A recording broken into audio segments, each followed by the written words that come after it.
თებერვალში სვანეთი განსაკუთრებით პოპულარული ხდება და საერთაშორისო ყურადღების ცენტრში ექცევა. უკვე მესამე წელია თებერვალში სვანეთი, კერძოდ კურორტი თეთნულდი ფრირაიდის მსოფლიო ტურს ძალიან სანახაობრივ შეჯიბრს მასპინძლობს.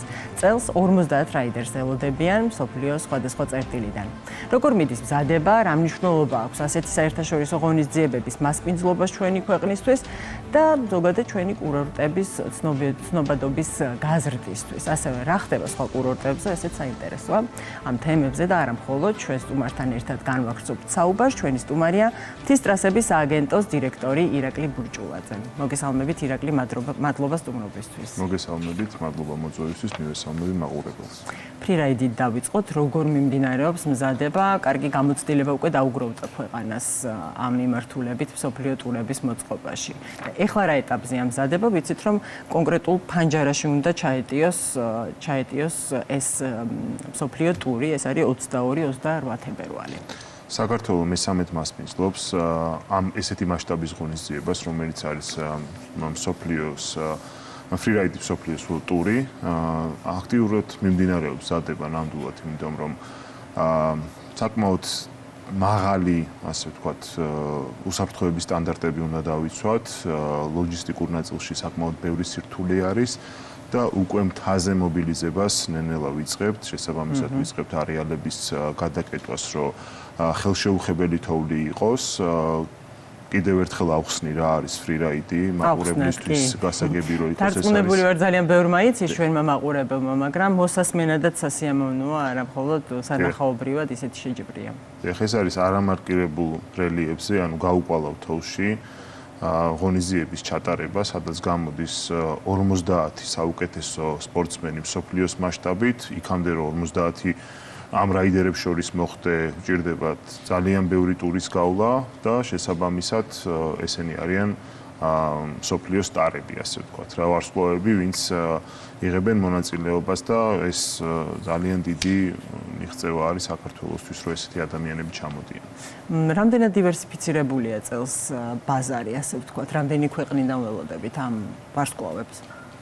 ქვეყნები ნაციონალობის მიხედვით დაახლოებით 15-16 ქვეყანა მონაწილეობს, ძირითადად კონცენტრაცია არის, ევროპულ ქვეყნებიდან არიან სპორტსმენები, თუმცა ავსტრალია, კანადა ესეთი ქვეყნებიც იღებენ მონაწილეობას. აქ მსოფლიოს World Tourism ფარგლებში არ არის ნაციონალობაზე გასმული ხაზი და ესენი არიან ინდივიდუალური სპორტსმენები, ესეც მინდა აღვნიშნოთ. პირველად შემოიღეს ფორმირება მან ახალი სტრუქტურის, ახალი ჩემპიონატის, რომელიც არის მსოფლიო ჩემპიონატი და არა World Tour, რომელიც ჩატარდა ანდორაში სულ რამოდენიმე დღის წინ და იქ უკვე ნაციონალობებით გამოდიან. ანუ შეიძლება რომ მეოთხე წელი ჩვენთვის ასეთი იყოს?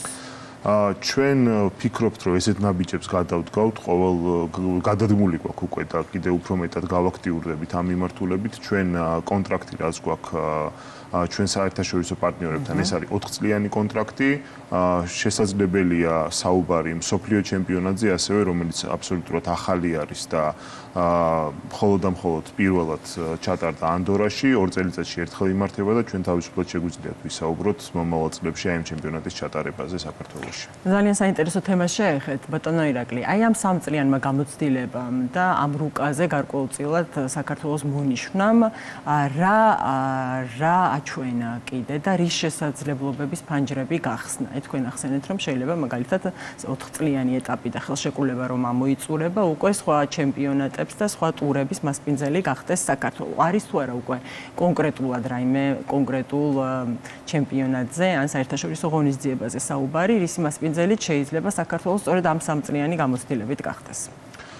ჩვენ ფრირაიდის მსოფლიო ტურის დელეგატებთან აქტიურად მუშაობთ და მათგანაც არის მზაობა, იმიტომ რომ საკმაოდ დიდი ნდობა აქვს გამოცხადებული ეფექტურად ჩატარების ამ გასული წლების ღონისძიებების შედეგად.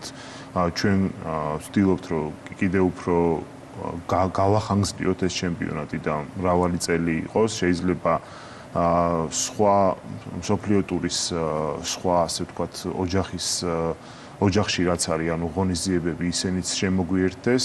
ჩვენ პარალელურად ვატარებთ საქართველოს სერიებს, რომელიც ასევე საერთაშორისო ჩემპიონატი არის, ეს არის ორი ვარსკვლავი, ეს არის ახალგაზრდული ჩემპიონატი, რომელიც ასევე საერთაშორისო დელეგატების ჩართულობით არის და ამ მიმართულებით ვფიქრობ, რომ უფრო კიდე მეტ ნაბიჯებს გადავდგავთ. ეს არის ერთ-ერთი ყველაზე ტრენდული სპორტული დისციპლინა ზამთრის სპორტის მიმართულებით და ვფიქრობ, რომ ძალიან დიდი მომავალი აქვს. ვიმედოვნებ, რომ რამოდენიმე დღეში გახდება ცნობილი, რომ 2030 წლისთვის ეს იქნება ოლიმპიადაზე სპორტული დისციპლინა და აი ზუსტად იტალიის ოლიმპიადის მიმდინარეობის პერიოდში გახდება ეს ყველაფერი ცნობილი. ძალიან საინტერესო პროცესებთან გვაქვს საქმე. კიდევ მინდა მაინც ქვეყნის ჩართულობის კონტექსტში კითხოთ. ამ სამმა წელმა ჩვენ რა მოგცა საქართველოს, როგორც ზამთრის კურორტების მქონე ქვეყანას. რა მივიღეთ, როგორ დაგვინახეს და სად ვართ ახლა? საქართველოს ნამდვილად მონიშნული არის მსოფლიო რუკაზე.